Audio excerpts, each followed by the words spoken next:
Hello everyone, it's Dr. Dave. Hopefully you're all doing well. You enjoyed the start of your week. Looking forward to the rest of the week coming up, including your Tuesday today.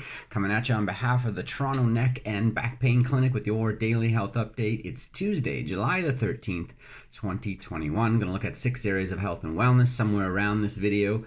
You can read through all 6 areas if you would like a copy, or you have any questions. You can call us here at the clinic, DM us on social, or send us an email. We would be happy to help you out. Not going to treat, diagnose, prevent, or cure any illness or disease with our time together today. However, the reason we share these areas of health and wellness news aren't always about the conditions and the results and what they find out about those conditions and how they relate to our lifestyle and the choices that we can make, as well as sometimes the options we don't have because of genetics and other components. But it simply encourages us to realize that some of the fundamental choices we make each day in our health and wellness can have a good impact, and it should motivate us, if not inspire us, to keep making those good decisions and head us in the right direction. And for those of us who have or are presently facing those challenges, it will hopefully motivate us to know that we can get better. There is room for improvement, and all that research and literature out there, as well as all the anecdotal advice and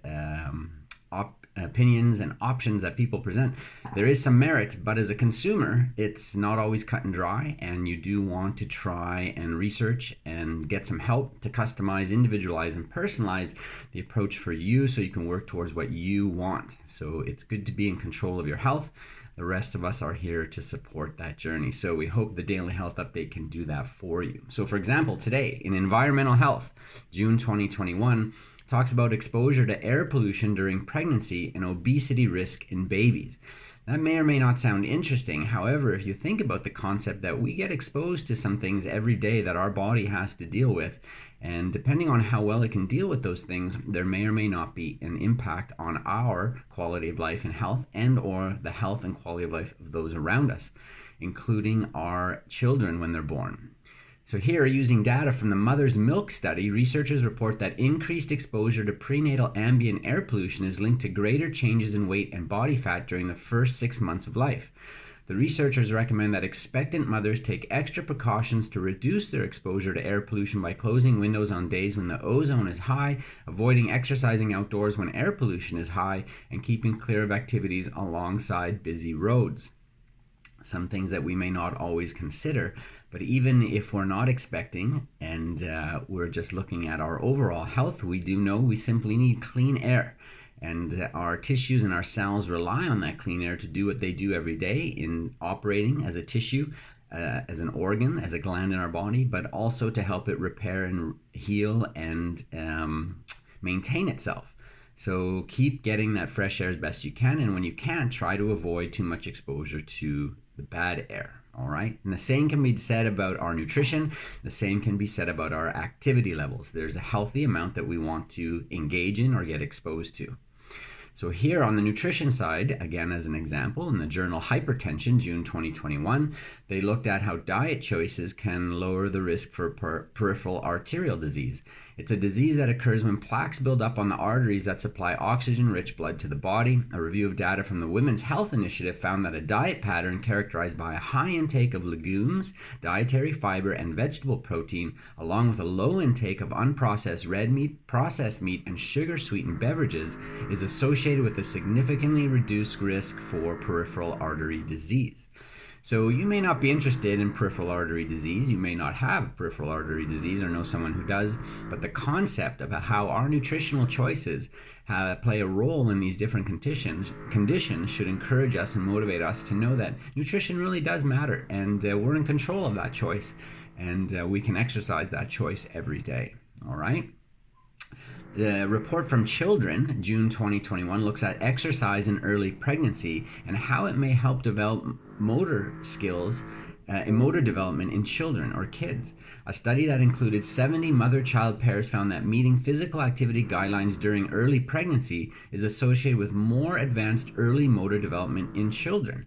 So that's an interesting correlation, that what we do while we're carrying this child to conception actually has an impact perhaps on its desire, its trends, its tendencies when it's born. So good to have that activity in our lives for sure. The Proceedings of the National Academy of Sciences, June 2020, looked at math and the brain. Though the nature of the relationship is not yet understood, researchers have observed that teenagers with greater math proficiency have higher brain levels of gamma-aminobutyric acid, a neurotransmitter that's important for cognition, regulating behavior, and managing stress. So with mental health and wellness, something that we often look at as well, and when it comes to cognitive decline especially, one of the things that we just don't want to have happen to our health and wellness, especially in the later stages of life, we want to keep engaging our brain in a positive way, and those who do things with numbers seem to have some positive benefits. So challenging yourself with puzzles and trying to read and learn new things is always a good idea. Dietitians of Canada, June 2020, looked at how to prevent metabolic syndrome. That's a cluster of conditions that includes obesity, high blood pressure, problematic cholesterol, impaired metabolic function, and excessive waist circumference that together increase the risk of heart disease, stroke, and type 2 diabetes. To reduce one's risk for metabolic syndrome, the Dietitians of Canada suggest the following steps: lose weight, eat a diet rich in fruits, vegetables, fish, and lean meats, limit deep fried foods, sugary beverages, and processed foods, get at least 30 minutes of physical activity daily, and avoid or quit smoking. All very good advice. So metabolic syndrome may not be something that you grasp or have an interest in or have heard about or learned about, but it is a contributing factor to some of the leading detractors in quality of life and some of our chronic health conditions in North America. So those things that we probably know about that we shouldn't be doing, we want to avoid and include those things that we've heard are probably good for us, especially when it comes to our diet and our activity levels.